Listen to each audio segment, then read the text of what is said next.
À l'horizon de 2025, la CEMAC, Communauté économique et monétaire de l'Afrique centrale, se veut être un espace économique, intégré et émergent au service du développement humain. C'est à Paris, les 16 et 17 novembre 2020, que se tiendra la table ronde pour les projets intégrateurs, une initiative des chefs d'État de la CEMAC. Avec un portefeuille de 11 projets en synergie, avec les plans de développement nationaux des États membres et le programme économique régional 2021-2025, cette table ronde contribuera au développement des infrastructures physiques, en soutien à la diversification économique et à l'émergence des économies de la sous-région. Inscrivez-vous sur www.projetintégrateurcemac.com et participez à la transformation économique et sociale de la CEMAC. La CEMAC, en marche vers l'émergence.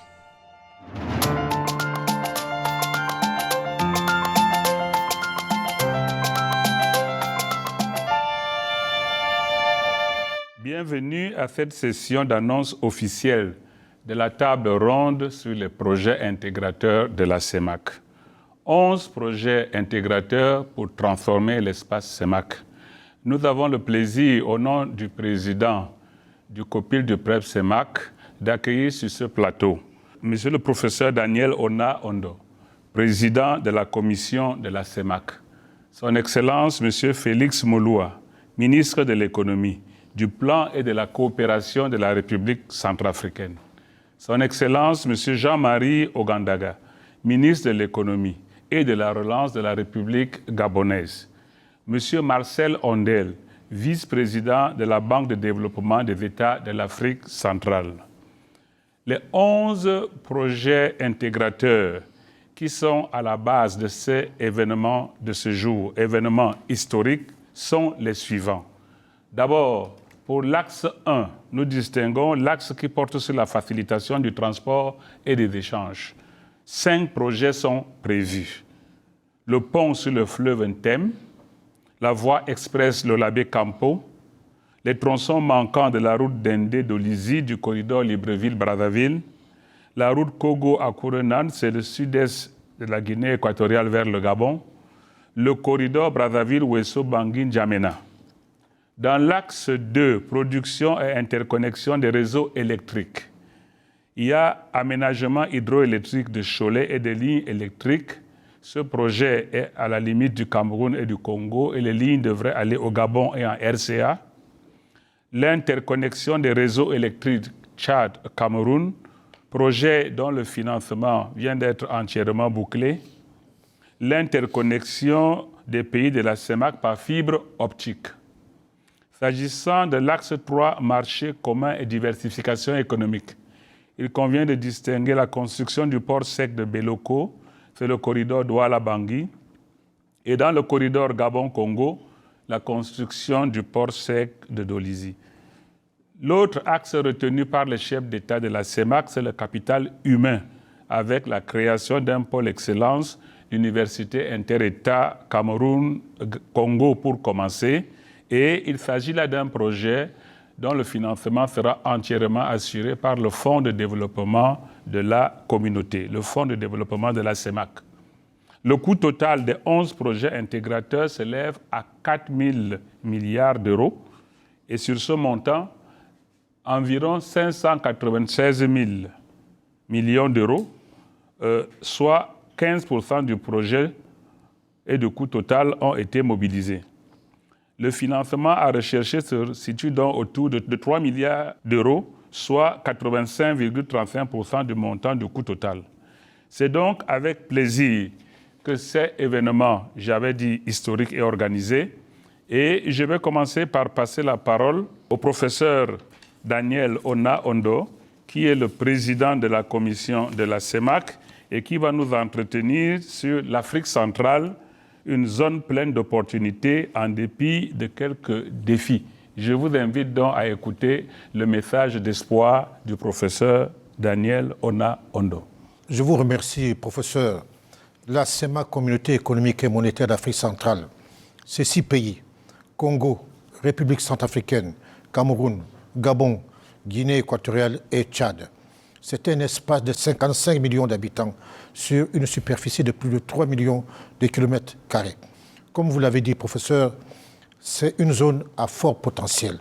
D'abord, une situation géographique idéalement placée au cœur de l'Afrique, dont l'Afrique centrale fait le lien entre le nord, le sud et l'est et l'ouest de l'Afrique.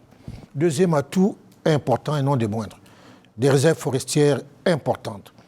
Il faut rappeler que la forêt équatoriale représente le second poumon du monde, avec une régulation importante du gaz à effet de serre, une biodiversité importante. On ne compte pas moins de 700 espèces d'oiseaux, 98 espèces d'amphibiens, plus de 100 espèces de reptiles, plus de 1000 espèces de plantes et environ 400 essences forestières, dont notamment une essence que nous connaissons très bien, c'est le koumé, qui permet de dérouler du contreplaqué. Troisième atout et non des moindres, des ressources minières et pétrolières importantes. Le pétrole, il faut bien le dire, concerne 5 à 6 pays de la sous-région. Des réserves pétrolières estimées à plus de 31 milliards de barils, soit environ 28% des réserves d'Afrique. Des métaux précieux en abondance. On note le manganèse, le diamant, l'aluminium, l'uranium, le cobalt et le cuivre, j'en passe. Un potentiel agricole important, des terres arables en quantité suffisante et surtout des conditions climatiques favorables. Et surtout une jeunesse, parce que comme disait un grand économiste, il n'y a de richesse que d'hommes. Une jeunesse qui a moins de 30 ans. Donc, et surtout le dernier atout, c'est la monnaie. Nous avons une monnaie commune avec le franc CFA, avec une banque centrale commune. Voilà pour les atouts. Mais malheureusement, face à ces atouts, il y a des défis à relever. Le premier défi, et non des moindres, c'est la diversification économique. Nous avons une trop forte dépendance des matières premières, et notamment du pétrole. Et ça rend nos économies vulnérables face à la baisse du prix du pétrole. C'est le cas aujourd'hui. Nos économies connaissent des difficultés parce que le pétrole baisse et ça empêche à nos économies d'avoir une économie inclusive, une croissance inclusive. D'où la nécessité de diversifier les économies d'Afrique centrale. Deuxième faiblesse, qui n'est pas un atout, c'est une faible gouvernance économique. Quand vous regardez le climat des affaires, le classement Doing Business, vous allez voir que nos pays sont les derniers dans la liste des pays qui ont une bonne gouvernance économique. Troisième faiblesse, c'est l'endettement. Étant entendu que nos pays, avec la Covid-19, se sont engagés en essayant d'améliorer les infrastructures économiques, nos pays, nos États se sont engagés, se sont endettés. Donc, se retrouvent devant un fardeau de la dette qui est relativement important. Quatrième inconvénient, la difficulté d'approvisionnement en énergie et en eau. Et cette difficulté amène la difficulté d'éclosion d'un secteur privé moderne. Cinquièmement, faiblesse de communication interne, pas assez de routes, pas assez de télécommunications, pas assez d'Internet. Il faut bien dire qu'avant, à l'époque coloniale, les moyens de communication étaient faits nord-sud. Aujourd'hui, nous nous sommes rendus compte qu'il faut décloisonner l'Afrique, il faut que les communications soient interétatiques. Sixième faiblesse, la faiblesse du commerce interne. Aujourd'hui, on note moins de 3% du commerce interne. C'est une faiblesse à relever. Enfin, système sanitaire qui est encore déliquescent, contenu, qui ne fait pas face aux chocs comme la pandémie que nous vivons actuellement. Dernier handicap, et non des moindres, c'est l'handicap sécuritaire. On ne le note pas assez. Nous avons le Boko Haram au Tchad, au Cameroun. Nous avons la guerre, qui ne dit pas son nom, en République centrafricaine. Nous avons quelque chose dont on ne parle pas assez, c'est la piraterie maritime. Voilà donc pour les handicaps. Mais face à cela, il fallait une volonté politique forte. Une volonté politique, cette volonté est animée au plus haut sommet de nos États. Les chefs d'État se sont réunis. Ils ont accepté d'avoir une vision solidaire et concertée pour venir à bout de ces défis. Alors, il est connu que unis, on est fort, divisé, on est faible. Mais cet engagement se traduit d'abord au niveau régional par un programme régional. Vous allez le remarquer, nous avons aujourd'hui 11 projets intégrateurs. Dans le panel, il y en avait 84 projets. Les chefs d'État nous ont demandé de revoir, de resserrer le nombre de projets. Et après l'étude avec les ministres concernés, nous sommes arrivés à un panel de 11 projets, donc avec un financement solidaire. Deuxième engagement, une négociation solidaire avec le Fonds monétaire et la Banque mondiale. Aujourd'hui, plusieurs de nos pays sont en fin de programme. Et aujourd'hui, on a confectionné un programme, on est en train de confectionner un programme de seconde génération Ça veut dire quoi? On va mettre plus d'accent, non pas sur la stabilisation, mais aussi sur la croissance et le développement. Aujourd'hui, on va associer le Fonds monétaire et la Banque mondiale et surtout demander à ce que les programmes soient à un timing beaucoup plus allongé. Enfin, un programme de relance économique avec le PREF-CEMAC qui est en cours d'élaboration, qui montre là aussi une volonté politique forte. Donc c'est cet engagement des chefs d'État qui nous vaut notre présence ici, aujourd'hui et maintenant à Paris, pour que nous fassions appel au secteur privé dans le cadre des PPP, pour qu'on puisse financer nos projets intégrateurs, pour desserrer la contrainte d'endettement de nos États et pour permettre à nos États d'avoir un développement intégré, émergent au bénéfice de nos populations. Je vous remercie beaucoup, Monsieur le Président, pour cette éloquente ouverture de cette session d'annonce de la table ronde sur le financement des projets intégrateurs de la CEMAC. À présent, je voudrais inviter Son Excellence M. Félix Moloua, ministre de l'Économie, du Plan et de la Coopération de la République centrafricaine, à nous entretenir un peu sur l'Afrique centrale, une intégration régionale en marche. Nous aimerions savoir l'opinion de Son Excellence sur ce thème. Merci, professeur. Ce qu'il faudrait d'abord relever, c'est que le programme d'intégration sous-régionale à mettre en œuvre par la CEMAC comprend 4 objectifs fixés par la Convention révisée de l'Union économique de l'Afrique centrale en 2008. Je voudrais peut-être rapidement passer en revue ces 4 objectifs. Premièrement, il s'agit de renforcer la compétitivité des activités économiques et financières en harmonisant les règles qui contribuent à l'amélioration de l'environnement des affaires et qui régissent leur fonctionnement. Le second objectif vise à assurer la convergence vers les performances soutenables par la coordination des politiques économiques et la mise en cohérence des politiques budgétaires nationales avec la politique monétaire commune.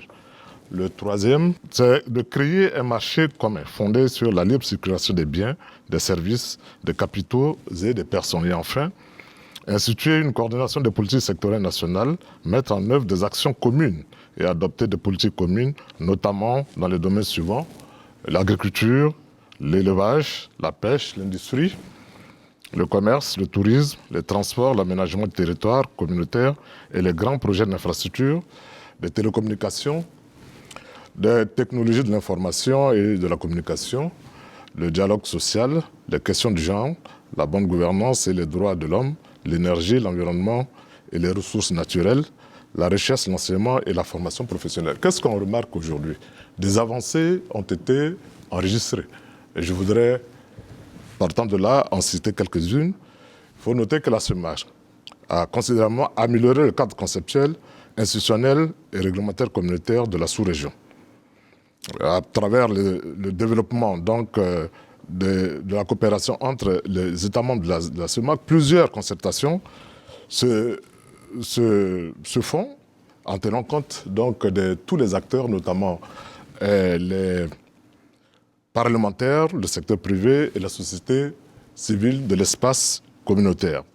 Il faut également noter que la CEMAC a fait aboutir la réforme fiscalo-douanière aujourd'hui par la suppression de plusieurs taxes intermédiaires et l'instauration dans la zone d'une taxe unique sur les chiffres des affaires, TCA, et sur la valeur ajoutée, TVA. Il faut noter également que les pays de la CEMAC ont aussi mis en place un dispositif de surveillance multilatérale qui a pour objectif la coordination des politiques économiques afin de favoriser la convergence nominale des économies de la zone tout en appréciant la convergence réelle. Notons également qu'au sein de l'espace communautaire, il y a aujourd'hui la circulation des personnes et des biens et aussi la facilitation aussi bien des échanges de marchandises que de partage de compétences. Notons également que la CEMAC possède également plusieurs institutions régionales fonctionnelles telles que la Banque des États de l'Afrique centrale, la BAC, la Banque de développement des États de l'Afrique centrale, la BDAC, la Cour des comptes et le Parlement communautaire.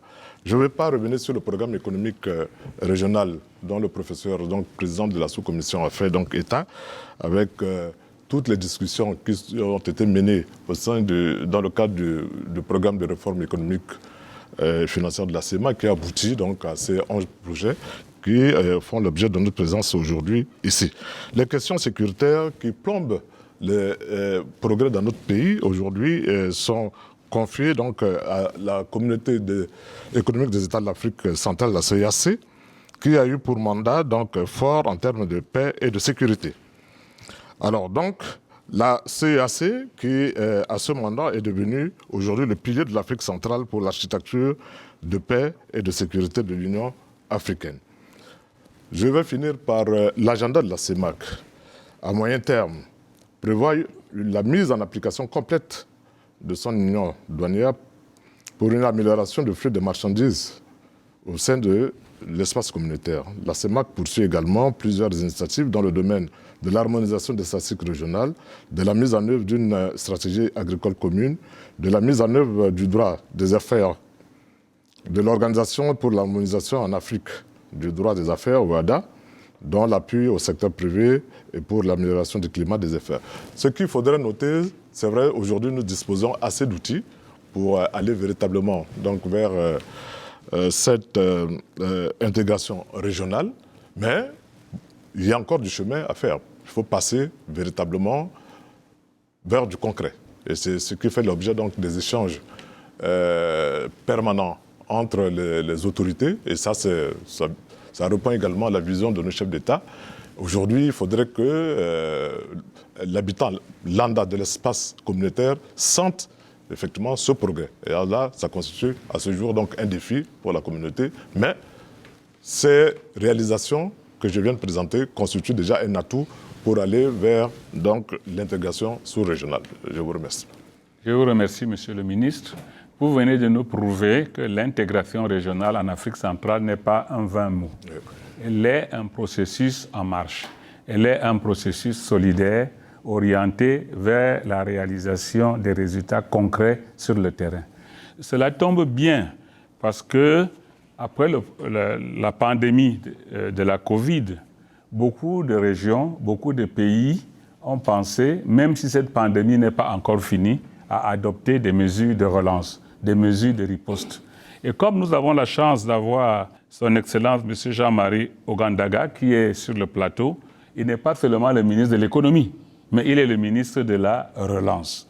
Alors, c'est la personne la plus indiquée pour nous parler de l'Afrique centrale et de la relance économique post-Covid. Excellence, Monsieur le ministre, je vous passe la parole.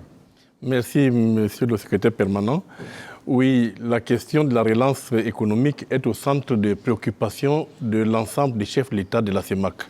Et cette question est également au centre des préoccupations des chefs du gouvernement de mon pays.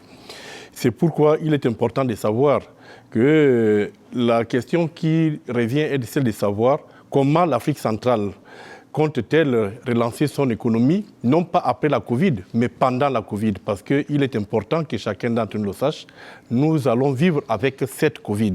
Et pour vivre avec cette Covid, il est important de se réinventer. Il est important de se mettre dans une position où nous n'allons pas laisser la Covid tuer nos populations, tout en tuant également nos économies. Et pour éviter justement la mort de nos économies, il était important de se dire quelles sont les faiblesses de l'Afrique centrale et pourquoi l'Afrique centrale doit se réinventer et doit faire en sorte que son économie reparte de l'avant. C'est simple. Il faut partir d'un constat, c'est qu'aujourd'hui, l'Afrique centrale ne tire pas profit de l'ensemble de son potentiel. L'Afrique centrale ne tire pas profit de l'ensemble de ses atouts. Et Dieu seul sait, tout à l'heure, en écoutant le professeur Daniel Onaondo, le patron de la commission CEMAC, il vous a dit les atouts de la CEMAC. Mais malheureusement, nous n'en tirons pas profit. Pourquoi nous n'en tirons pas profit? C'est parce que la CEMAC, c'est 6 États, mais 6 États dont 5 producteurs de pétrole. Et vous savez ce qui arrive aux pays producteurs de pétrole. C'est ce qu'on appelle communément le syndrome hollandais. Le syndrome hollandais qui fait en sorte que les habitants des pays producteurs de pétrole, producteurs de matières premières, ont un comportement de rentier. Et ce comportement de rentier amène un effet d'éviction sur l'ensemble d'autres secteurs. Et aujourd'hui, il est important de se dire qu'il faut cesser avec ces comportements de rentier et il faut aller vers moins d'utilisation des matières premières dans notre budget et faire en sorte que nous puissions remettre l'économie au centre de préoccupation. Comment faire? Il faut diversifier nos économies, c'est-à-dire utiliser notre potentiel. Et le premier potentiel dont on dispose aujourd'hui, le professeur l'a dit, c'est 55 millions d'habitants. Qui dit 55 millions d'habitants, ce n'est pas simplement 55 millions de bouches pour nourrir, mais c'est aussi 55 millions de paires de bras pour travailler. C'est 55 millions de têtes pour réfléchir et faire en sorte que ces personnes puissent participer au développement de l'Afrique centrale. C'est notre première richesse. Et je répéterai ce qu'il a dit. Il n'y a de richesse que d'hommes, disait Jean Baudin. C'est une vérité. Cela revient à dire que cette jeunesse, dans les 55 millions, le 2/3 de cette population, moins de 25 ans, c'est-à-dire une population très jeune, une population qui a soif de travailler et une population qui a la soif d'apprendre. Ce qui veut dire, ne voyons pas seulement cette population comme un problème, nous la voyons comme une solution justement de sortie de crise.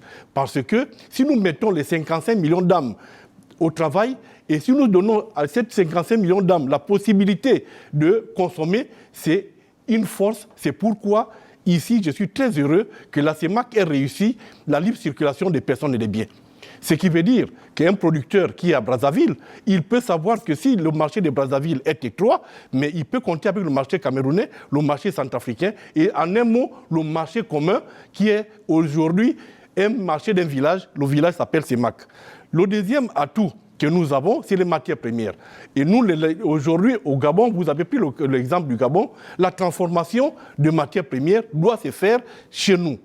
Voilà comment nous comptons relancer l'économie. Il faudrait que le multiplicateur d'investissement dans nos pays joue à l'intérieur. Or, aujourd'hui, le multiplicateur d'investissement, monsieur le secrétaire général, il joue à l'extérieur. Lorsque vous avez 100 francs qui sont produits, mais 70 vont à l'extérieur, il reste moins de 30 francs à l'intérieur. Il faut désormais que cette tendance soit inversée pour que nous créions plus de la valeur, plus de richesse au niveau de nos États. Et il faudrait que nous cessions d'utiliser nos devises pour acheter ce qui peut être produit chez nous. Ce n'est pas normal qu'aujourd'hui, ce que nous consommons, je dis bien ce que nous consommons, vienne de l'étranger. Ce n'est pas normal. Il faudrait que l'homme de l'Afrique centrale nourrisse l'Afrique centrale. Nous sommes capables de produire le manioc, de produire le poulet, de produire tout ce que nous consommons et n'acheter à l'extérieur que la technologie, comme les autres. Or, aujourd'hui, dans nos balances commerciales, qu'est-ce que nous constatons? Nous importons le poulet, nous importons tout. Donc, voilà la première chose, diversifier nos économies. Il faut donner du travail aux jeunes, il faut créer de l'espoir dans la sous-région et il faut faire en sorte que nos enfants qui vont à l'école puissent trouver de l'emploi dans nos usines. Et pour cela, je suis d'accord avec la CEMAC qui met les projets intégrateurs. Ces projets intégrateurs, c'est quoi? Les projets d'énergie.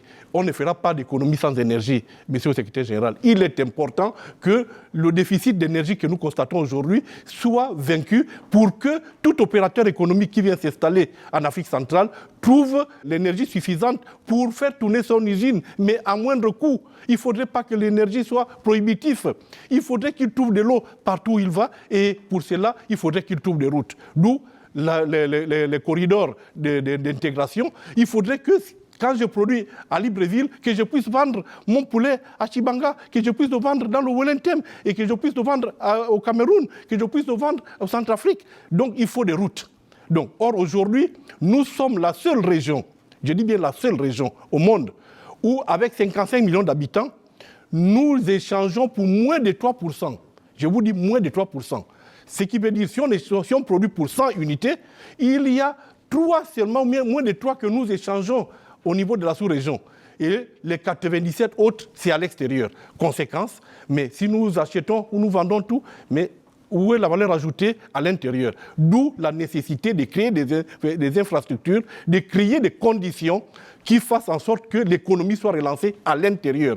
Il faut faire rêver des enfants. Il ne faut pas que nos enfants, quand ils finissent l'école, ils se disent « Pourquoi ai-je fait des études ?» Il faut éviter que ces enfants deviennent une bombe pour nous les gouvernants. Il faudrait, c'est pourquoi je suis d'accord avec les projets de formation, il faut changer le paradigme en matière d'information. Nos universités aujourd'hui nous crée des problèmes parce qu'il crée des enfants qui ne sont pas aptes à occuper des emplois qui sont créés dans nos usines. Aujourd'hui, c'est pourquoi je suis d'accord avec Ali Bongo Ondimba lorsqu'il change le paradigme. Aujourd'hui, il est question de changer l'offre de formation, partir de la formation générale à la formation qualifiante. De telle sorte que quand un enfant sort de l'école, tout de suite, il trouve un emploi en face. Et qu'on ne nous dise plus que nous avons des usines, mais nous sommes obligés d'importer de la main-d'œuvre. Et ça doit être à moyen et à court, moyen terme, quelque chose qui doit finir dans notre sous-région parce que nous avons des enfants qui sont capables d'occuper ces emplois. Donc voilà, en quelques mots, ce que je peux vous dire, comment nous comptons relancer l'économie, parce que l'économie ne se relancera que lorsque nous allons créer la valeur ajoutée à l'intérieur, lorsque la richesse qui sera créée restera chez nous, et lorsque la richesse créée va être distribuée de façon uniforme, je ne dis pas égalitaire, mais uniforme en fonction des efforts de chaque opérateur, de chaque intervenant. Cela réduira pour les gouvernants la pression sur les problèmes sociaux. Cela fera en sorte que les jeunes deviennent une force de production et non plus seulement une force de protestation. Donc, il est important que l'on se dise que les 11 projets intégrateurs qui visent la facilitation des transports et des échanges, la production et l'interconnexion des réseaux électriques et des réseaux de communication, la diversification des économies et le marché commun, et enfin, un effort sur le capital humain, parce que, comme je le dis, il n'y a de richesses que d'hommes. Il faudrait que l'on mette un accent sur le capital humain pour éviter que l'Afrique investisse sur ses enfants. Une fois diplômés, ils vont produire ailleurs. C'est comme si vous plantez et vous ne récoltez jamais les fruits de votre travail. Et pour éviter cela, il faudrait que ce que vous avez formé reste au pays, comme beaucoup d'entre nous sommes restés, et il faut donner à nos enfants le goût et le plaisir de pouvoir développer leur continent et leur sous-région. Voilà, monsieur le secrétaire permanent, tout un programme, et je crois qu'avec la volonté affichée de nos 6 chefs d'État, nous allons y arriver, parce que les chefs d'État sont déterminés à faire en sorte que nous ne soyons pas le dernier de la classe. Et pour ne pas être le dernier de la classe, il faudrait que nous ayons le courage de mettre en place ces 11 projets intégrateurs pour commencer, parce que le professeur vous a dit qu'il y avait 84 projets. Et les 84 autres, les 84 moins 11 ne sont pas mis à la poubelle. Ces projets continuent à être étudiés pour qu'ils arrivent à maturité, pour que ça passe de l'idée de projet à des projets. Parce que nous aussi avons un défaut. On a souvent des idées de projets et on ne sait pas comment les faire financer. C'est pourquoi je suis heureux et très content qu'on ait trouvé 11 qui sont finançables, bancables et qui sont terminés. Et c'est pourquoi je peux vous dire, j'ai bon espoir que la Covid ne nous emportera pas. Nous allons arriver à bout de cette crise en sortant par le haut et avec une sous-région bien intégrée. Je vous remercie beaucoup, Excellence, pour ce vibrant plaidoyer. Vibrant plaidoyer pour les conditions et les modalités de la relance économique. Vibrant plaidoyer pour la mise en œuvre rapide des projets intégrateurs, également pour la transformation locale des matières premières et surtout pour le développement de l'intégration physique et commerciale de manière à créer de l'emploi pour les jeunes. Et qui dit création d'emplois, qui dit investissement, dit mobilisation des finances. Voilà pourquoi je voudrais me retourner maintenant vers le vice-président de la Banque de développement des États de l'Afrique centrale. C'est le bras financier de notre communauté. Alors, monsieur le vice-président, quelle est la contribution de la BDAC dans la mobilisation des financements pour les projets intégrateurs? Monsieur le secrétaire permanent, je vous remercie infiniment d'associer, n'est-ce pas, la BDAC dans cette réflexion. Je pense que la BDAC, en participant à cette émission, joue clairement son rôle. Pour les téléspectateurs, j'aimerais dire que la BDAC, dans le cadre institutionnel de la CEMAC, est le bras financier de la CEMAC. Sa mission fondamentale, c'est de contribuer au développement durable des pays de la CEMAC et de contribuer à la mobilisation des ressources dans le cadre des financements des projets qui sont des projets nationaux, qui sont des projets multinationaux, mais qui sont aussi des projets de l'intégration sous-régionale. Donc la question qui est posée de savoir pourquoi est-ce que la B2AC accompagne le financement des projets intégrateurs a déjà sa réponse dans le cadre des missions qui sont dévolues à la B2AC. La B2AC, fondamentalement, a investi pour faire 2 missions fondamentales. La première des missions, c'est le financement des économies. Là, la B2AC joue son rôle comme un intermédiaire qui met en relation la finance et l'économie réelle. La plaidoirie qu'on vient d'écouter, en fait, la finalité de cette plaidoirie pour faire de la CEMAC une zone émergente, c'est pour pouvoir arriver à donner à nos populations le bien-être social qui lui scie. Et donc la B2AC, c'est une convergence entre la finance et l'économie réelle. Et donc nous allons pouvoir, dans le cadre de nos missions, accompagner les projets intégrateurs comme cela est prescrit par nos missions. En faisant quoi ? D'abord, en essayant de se mettre dans la première phase. C'est la première phase d'identification de projets. C'est le rôle que la B2AC a joué dans le cadre de l'identification de ces projets. Et d'amener ces projets à une certaine maturation. Et comme M. le ministre l'a dit, pour les rendre bancables. Donc, ça, c'est un des cœurs de métier de la banque. Dans un troisième temps, donc enfin, la B2AC va contribuer à la mobilisation des ressources. C'est son deuxième métier, financer l'économie, mobiliser les ressources. Et dans le cadre de cette mobilisation des ressources, bien entendu, la B2AC va déployer toute son ingénierie en contribuant, en allant contacter les partenaires au développement, les partenaires financiers qui vont nous accompagner.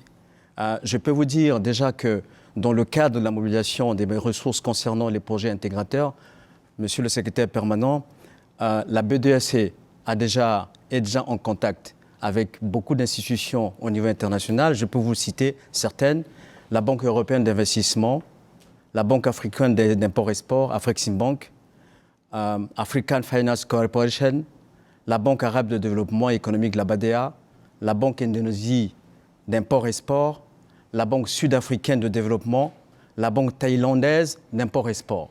Donc ce sont les partenaires avec lesquels la banque a déjà travaillé et compte travailler avec.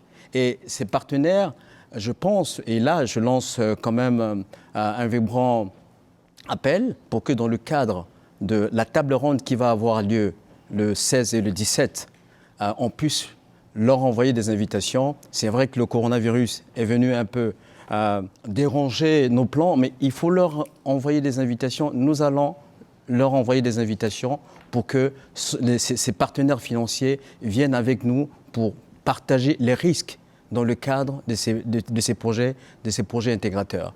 Parce que ce sont des projets dans lesquels la CEMAC veut rendre visible la dynamique qui est insufflée au niveau de la CEMAC. Il est normal que la B2AC accompagne ces projets à travers les démarches de mobilisation de ressources. Tel est son métier, sa mission. Sa mission, c'est vraiment de contribuer à permettre aux États de la CEMAC, aux organisations privées de la CEMAC, aux institutions, de pouvoir leur permettre de bénéficier des ressources nécessaires pour pouvoir financer leurs activités. Donc, la B2AC est réellement inscrite comme partenaire de référence pour l'intégration sous-régionale et pour la mobilisation des ressources. Donc, ce que je veux ajouter simplement, c'est que la B2AC est une institution aujourd'hui, dans le cadre de l'accompagnement qu'elle fait dans le cadre de ces projets, se situe comme un acteur majeur de la diversification de l'économie de la CEMAC. Elle est là pour permettre la création des valeurs. Parce qu'il faudra qu'on crée de la valeur, comme Monsieur le ministre l'a dit, pour donner de l'emploi à nos jeunes, pour donner une dynamique à notre sous-région. Donc, je dirais que l'intervention de la B2AC est aussi une intervention, et je pense que lors de la table ronde de Monsieur le secrétaire permanent, la B2AC va faire des annonces, parce que la B2AC aussi a des interventions propres. La B2AC va faire des annonces pour participer au financement de ces projets intégrateurs. Mais en dehors de ces projets intégrateurs, Vous savez très bien que la B2AC finance le secteur privé de la CEMAC et continue à financer, bien entendu, les besoins des États hors ces projets intégrateurs. Donc voilà, monsieur le secrétaire permanent, ce que je voulais ajouter dans le cadre de l'intervention de la B2AC dans ce processus dynamique qui est engagé au niveau de la CEMAC dans le cadre du financement de ces projets intégrateurs. Monsieur le vice-président, je voudrais vous remercier. Je vous remercie sincèrement pour cet exposé qui permet à tous les téléspectateurs de mieux comprendre le fonctionnement de notre communauté et de voir les efforts que l'institution financière de la communauté, les efforts que cette institution déploie pour le financement de nos projets. Parce que nous n'allons pas les mains vides sur la place internationale. Nous venons avec les efforts de nos États, nous venons également les bras chargés des efforts de notre institution financière de la communauté. Je vous remercie sincèrement. Nous avons reçu plusieurs questions. Je voudrais commencer par la première.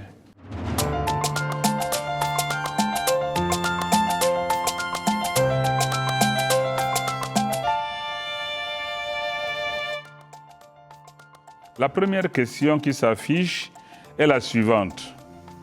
Plusieurs téléspectateurs se demandent pourquoi est-ce maintenant seulement, notamment après la COVID-19, que la CEMAC a décidé de mobiliser les financements pour les projets intégrateurs, alors que certains projets intégrateurs datent de près d'une dizaine d'années. Monsieur le Président, quelle réponse pouvez-vous donner à tous ceux qui ont ce questionnement? Monsieur le secrétaire permanent, je vous remercie. Question importante. D'abord, dans la logique formelle, il n'est jamais trop tard pour bien faire. Il n'est jamais trop tard pour bien faire. Moi, je préfère faire que de rester les bras croisés. Deuxième aspect, nous n'avons pas attendu la pandémie de la COVID-19 pour nous rapprocher des bailleurs de fonds. Nos pays, depuis belle lurette, se sont engagés compte tenu de la fragilité de nos économies. Nos économies sont essentiellement exportateurs de matières premières. En cas de baisse des prix de ces matières, nos pays connaissent des difficultés énormes. Les chefs d'État, sous leur impulsion, ont décidé qu'on doit faire en sorte que ces économies soient plus résilientes. Donc c'est une donne sur laquelle nous travaillons au niveau de la CEMAC. Nous avons donc attaqué des réformes ambitieuses pour rendre nos économies plus diversifiées et plus résilientes. Donc moins dépendantes de l'extérieur, surtout moins dépendantes des matières premières. Pour ce faire, nous pensons en effet que l'intégration régionale est un des leviers importants et déterminants pour sortir de la crise. Pourquoi? Pour une raison simple. Aujourd'hui, nous avons des matières premières qu'on exportait à l'état brut. Le ministre vous l'a dit. Plus un processus de production est long, plus il y a la valeur ajoutée. Si la valeur ajoutée de nos produits se fait à l'extérieur, nous sommes perdants au change. Or, pour pouvoir produire à l'intérieur, il faudrait qu'on ait un marché important. Or, nos économies sont essentiellement des économies de petite dimension. Des économies de 2 millions d'habitants, on ne peut pas impulser une industrialisation. De deux, il faut agrandir le marché. C'est pourquoi nous appelons ce marché commun de la sous-région de tous nos voeux, pour permettre aux industriels de la sous-région de pouvoir commercer dans la sous-région. C'est pourquoi nous avons fait, aujourd'hui nous avons fait les comités d'origine pour donner un label aux produits au sein de la CEMAC pour que ces produits puissent se répandre dans la sous-région. Donc, il y a plus de valeur ajoutée. La dimension est plus forte. Il y a une industrialisation qui est poussée. Nous pensons effectivement que l'économie des devises, parce qu'il a souligné une économie des devises, au lieu d'acheter tout et rien à l'extérieur, nous vendons à l'intérieur et en francs CFA. Donc, pour ce faire, au plan régional, nous avons un panel, nous avons un paquet de 84 projets. Et nous avons serré ces projets en 12 projets, dont un est financé à l'intérieur de la CEMAC et un autre projet vient de trouver le financement. Donc les 12 projets que nous avons, c'est pour qu'on puisse trouver, nous voulons les financements au niveau des entreprises privées. Voilà, nous n'avons pas attendu la Covid-19 pour une raison simple. Déjà on dit, séance brûlante quand on apprend à connaître le feu. La Covid-19 nous permet justement de revoir nos fondamentaux en économie, de revenir à l'essentiel pour savoir que, comme on dit, aide-toi et le ciel t'aidera. Je vous remercie. Merci beaucoup, Monsieur le Président. Nous avons de nombreuses questions. La seconde question qui s'affiche est celle de savoir si le ministre Félix Moloua est optimiste quant au renforcement des processus d'intégration économique dans la zone CEMAC? Et quelles sont en 2 minutes donc les perspectives de relance économique de la République centrafricaine? Monsieur le ministre, vous avez la parole. Merci bien, monsieur le secrétaire permanent. Je crois que le professeur président de la CEMAC a fait un bon développement. Mon voisin de gauche également a touché de doigt donc l'intérêt de ce projet intégrateur. Aujourd'hui, nous allons vers du concret. Ça, c'est la volonté affichée de nos chefs d'État. Nous devons aller vers l'intégration qui est un outil de développement. Aujourd'hui, avec cette intégration, nous allons donner des perspectives à nos jeunes. Donc, j'y crois fermement, parce que nous avons posé des jalons, vu déjà les avancées, et ce que nous sommes en train de faire aujourd'hui, il y a une volonté manifeste pour aller vers cette intégration. Et nous devons porter cette intégration. C'est un défi et nous devrons le porter devant l'histoire. Donc, je suis convaincu. Aussi, si je parle de la République centrafricaine très rapidement, je compte également sur ça. Ces résultats de ces 11 projets qui vont permettre de répondre aux préoccupations de désenclavement. Nous sommes un pays enclavé. Aujourd'hui, nous allons, à travers ces projets que nous allons porter et pour lesquels nous sommes convaincus, relever les défis de désenclavement de notre pays, aussi également améliorer le climat des affaires pour attirer les investisseurs, traiter les questions de l'énergie pour aller vers la transformation et penser aussi à l'exportation. Monsieur le ministre, nous avons beaucoup de questions. Merci beaucoup. Plus d'une dizaine de questions et curieusement, elles s'adressent pour la plupart au ministre Ogandaga. Alors, monsieur le ministre, quels sont les impacts attendus pour les projets intégrateurs pour les pays de la CEMAC, notamment pour les jeunes? C'est la question que les jeunes posent. Je l'ai dit, monsieur le secrétaire permanent, l'impact aujourd'hui, les jeunes, qu'est-ce que les jeunes peuvent attendre de la CEMAC? Les jeunes doivent attendre de la CEMAC que la CEMAC leur permette de rester dans l'espace CEMAC. Ça, c'est la première chose. Rester dans l'espace CEMAC, ce n'est pas pour végéter, c'est que ces jeunes trouvent de l'emploi dans l'espace CEMAC. Parce que ces jeunes, qu'on le veuille ou non, c'est nous qui les formons, ce sont nos enfants. Nous les formons, nous investissons sur ces enfants. Mais malheureusement, une fois sortis des écoles, ces enfants ne travaillent pas pour la CEMAC. Pourquoi? Parce que la CEMAC ne leur a pas donné le cadre qui leur permet de faire sortir tout leur potentiel, d'exprimer tout ce qu'ils savent faire. Donc, conséquence, ces jeunes vont à l'extérieur. Donc, premier impact de projet intégrateur, c'est de trouver de l'emploi. Qui dit emploi? Et avant de trouver de l'emploi, il faudrait que ces projets permettent une meilleure formation pour nos jeunes. Il faudrait que nous changions de paradigme plutôt que de former nos enfants pour qu'ils deviennent des chômeurs et qu'ils deviennent aigris par la suite et qu'ils deviennent un problème pour nos États. Il faudrait que nos jeunes soient formés pour être prêts à l'emploi. Donc, ces projets intégrateurs doivent être occupés, les emplois créés doivent être occupés en grande partie par les jeunes de la CEMAC. Et pour être occupés, il faudrait que ces jeunes soient bien formés. Donc, voilà le deuxième impact. Le troisième impact pour les jeunes, parce que c'est des jeunes dont il est question, c'est de faire en sorte que tout le potentiel de nos jeunes ne soit plus dilapidé. Donc, à partir de ce moment, comment le faire? C'est faire en sorte que ces jeunes puissent continuer, pour ceux qui travaillent déjà, continuer à avoir de la formation continue. Et qui dit formation continue dit des partenariats gagnant-gagnant. C'est pour cette raison que dans le cadre de la mise en place des PPP, qui est le modèle par excellence que nous avons choisi pour relancer nos économies, parce que les États ne peuvent plus tout faire. Aujourd'hui, avec la Covid vient de nous démontrer que nos États ne peuvent plus tout faire parce qu'au sortir de la crise, nous comptions relancer nos économies, mais on est affaibli. Par conséquent, il faut donner à nos jeunes de l'espoir. Créer l'espoir, ça veut dire fixer nos jeunes là où ils sont et avec un travail rémunérateur et non pas être payé à monnaie de singe. Donc, il est important que chaque jeune puisse évoluer dans son continent. Et le continent dont il s'agit ici, c'est l'Afrique centrale. Et c'est pour cette raison que nous sommes ici, pour faire en sorte que nous créons de l'espoir. Et l'espoir, ce n'est pas pour faire vivre, mais l'espoir pour que ces jeunes vivent mieux et puissent produire pour l'Afrique centrale et deviennent la première force, parce que 55 millions d'habitants, ce n'est pas rien. 55 millions d'habitants, c'est 55 millions de forces. Merci beaucoup. Il nous reste 5 minutes et nous sommes face à un dilemme parce que je voudrais prier les nombreux téléspectateurs de noter qu'on ne peut pas répondre à toutes les questions. Il reste 5 minutes.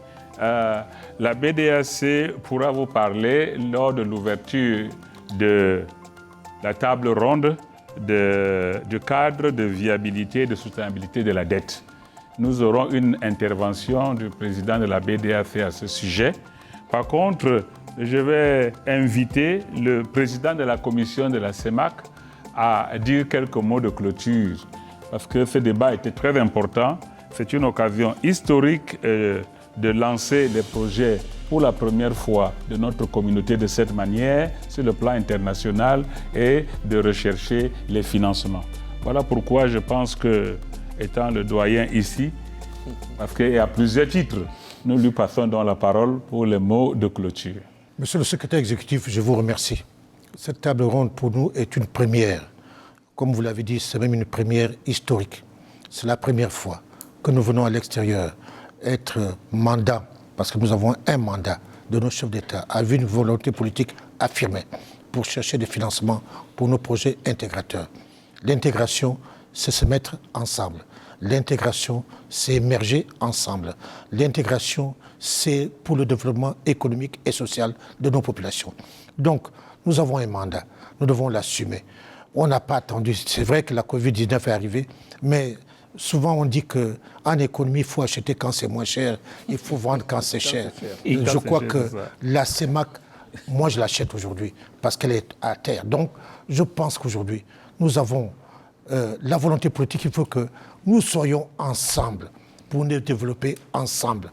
Cette volonté s'exprime par le PREF-CEMAC, par un plan économique et plan régional que nous sommes en train de mettre ensemble. Cette volonté s'exprime au niveau de la CEMAC pour la négociation face au Fonds monétaire et à la Banque mondiale. Cette volonté s'exprime au niveau de notre zone monétaire par les décisions qui ont été prises par la BEAC.